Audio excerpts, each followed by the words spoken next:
আসসালামু আলাইকুম। আমি এমডি তৌহিদুল আলম তসবি আজকে আপনাদের সাথে একটা টপিক নিয়ে আলোচনা করব। টপিকটির নাম নাউন।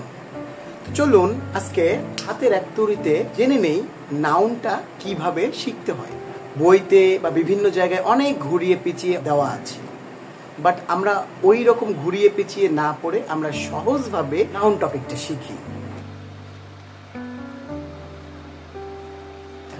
নাউন মূলত 5 প্রকার, তবে আমাদের যেটা বিশ্ববিদ্যালয় বা বিভিন্ন চাকরি বাকরি পরীক্ষায় আসে ওইটা আগে আমরা জানি। 1 নাম্বার হচ্ছে কি প্রপার নাউন।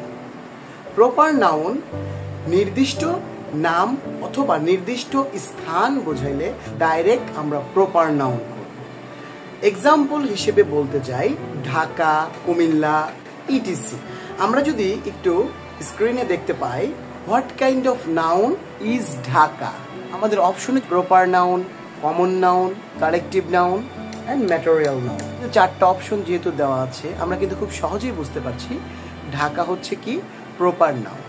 আর একটা এক্সাম্পল দেখতে যায় একটা বিশ্ববিদ্যালয়ে আসা প্রশ্ন, the Padma is a river, choose the correct of part of speech of the underlined word. এইখানে আন্ডারলাইন আছে কি দ্য পদ্মা। অপশনে আমাদের কি দেওয়া আছে collective noun, pronoun, abstract noun, proper noun. এখন আমরা আসব কমন নাউন। কমন নাউন মূলত জাতিকে নির্দেশ করে। যদি আমরা এক্সাম্পলে চলে যাই student, police, army, voice, ETC. আমরা স্ক্রিনের উপর দেখতে পাচ্ছি I recognise your voice at once. সেই বিশ্ববিদ্যালয়ে একটা প্রশ্ন এসেছে, অপশনে দেওয়া আছে common noun, proper noun, collective noun, abstract noun. তাহলে ভয়েস, এই ভয়েসটা মূলত সবারই কিন্তু আছে, ছেলে মেয়ে উভয়েরই আছে, যার কারণে এটা যেহেতু কমন সবারই আছে তা এটাকে মূলত আমরা বলছি কমন নাউন। আবার যদি আমি বলি স্টুডেন্ট, স্টুডেন্টটা কি কমন নাউন। কেন কমন নাউন? কারণ স্টুডেন্ট ছেলে মেয়ে উভয়ই আছে, তার মানে এই বিষয়টা কমন। যে বিষয়গুলো কমন ওইগুলোকেই মূলত কমন নাউন বলা হয়। কমন নাউনে কিছু এক্সারসাইজটা দেখি। বারবার একটা প্রশ্ন এসেছে what kind of noun is girl. এটা বিসিএস এ এসেছে, 10তম বিসিএস এ প্লাস বিভিন্ন বিশ্ববিদ্যালয়ের প্রশ্নটা এসেছে।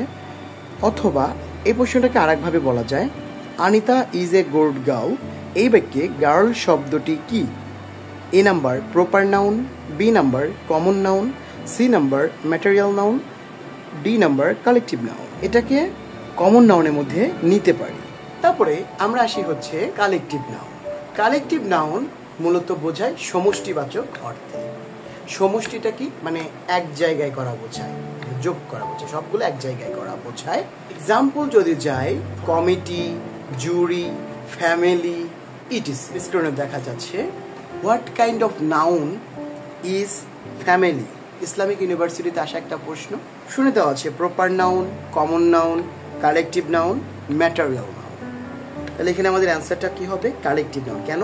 ফ্যামিলি বলতে আমাদেরকে মূলত একটা গোষ্ঠীবদ্ধকে বোঝায়।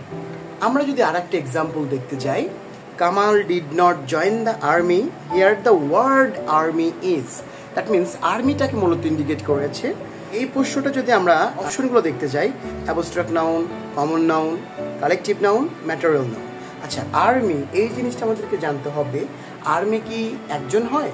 নো, আর্মি যেহেতু অনেকজনকে মিলে হয় এই জন্য এটা একটা কালেকটিভ নাউন, কারণ এটা একজন মিলে হয় না, সমষ্টি করতে হয়, এক জায়গায় করতে হয়, এই জন্য এটা একটা কালেকটিভ নাউন।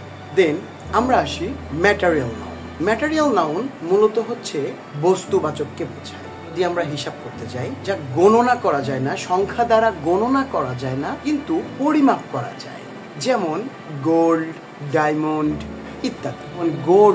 গোল্ডটাকে কি আমরা পরিমাপ করতে পারি, বাট আমরা সংখ্যা দিয়ে গুনতে পারি না। আমরা যদি স্ক্রিনের দিকে একটু তাকাই, iron is a useful metal. এখানে আয়রন শব্দটি কোন প্রকারের নাউন? এটা একটা proper noun, material noun, collective noun, common noun.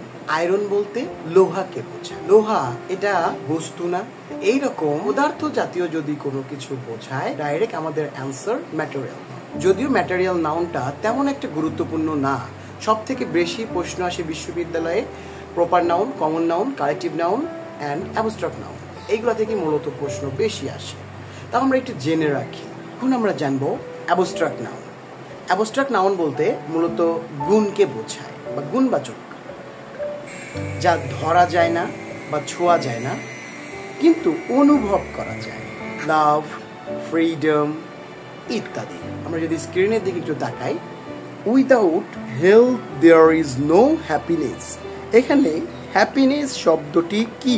এ নাম্বারে proper noun, B number common noun, C number collective noun, B number abstract noun. এই হ্যাপিনেসটাকে কি আমরা ধরতে পারছি বা ছুঁইতে পারতেছি?